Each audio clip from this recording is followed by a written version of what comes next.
நாம் அறிந்த வரையில் நந்திதேவர் எப்பொழுதும் சிவபெருமானை நோக்கியே அமர்ந்திருப்பார். ஆனால் கும்பகோணம் அருகில் உள்ள திருவைகாவூர் வில்பவனேஸ்வரர் கோயிலில் உள்ள நந்தியம்பெருமான் கோவில் வாசலை நோக்கியபடி காட்சி தருகிறார். இதற்கு காரணம், ஒருமுறை வேடன் ஒருவன் ஆலயத்திற்குள் வந்து இறைவனை வழிபட்டு கொண்டிருந்தான்.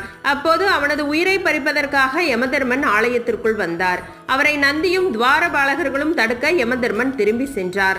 மீண்டும் யமன் கோவிலுக்கு வராமல் தடுக்கவே நந்தியம்பெருமான் வாசலை நோக்கி பார்த்தபடி இருப்பதாக கோவில் வரலாறு கூறுகிறது.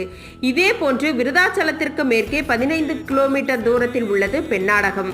இங்குள்ள ஆலயத்தில் கொழுந்தீசர் வீற்றிருந்து அருள்பாலிக்கிறார். ஒருமுறை பெண்ணாடகத்தில் கடுமழை தொடர்ந்து பெய்து ஊரை சுற்றி வெள்ளம் சூழ்ந்தது. அந்த ஊர் மக்கள் இறைவனை வேண்டவே இறைவன் நந்தியிடம் வெள்ளத்தை உறிஞ்சி மக்களை காப்பாற்றும்படி ஆணையிட்டார். உடனே நந்தியம்பெருமான் கிழக்கு பக்கமாக வாசலை நோக்கி திரும்பி வெள்ள நீரை குடித்து மக்களை காப்பாற்றினார். அன்றிலிருந்து ஆலய வாசலை நோக்கியபடியே உள்ளார்.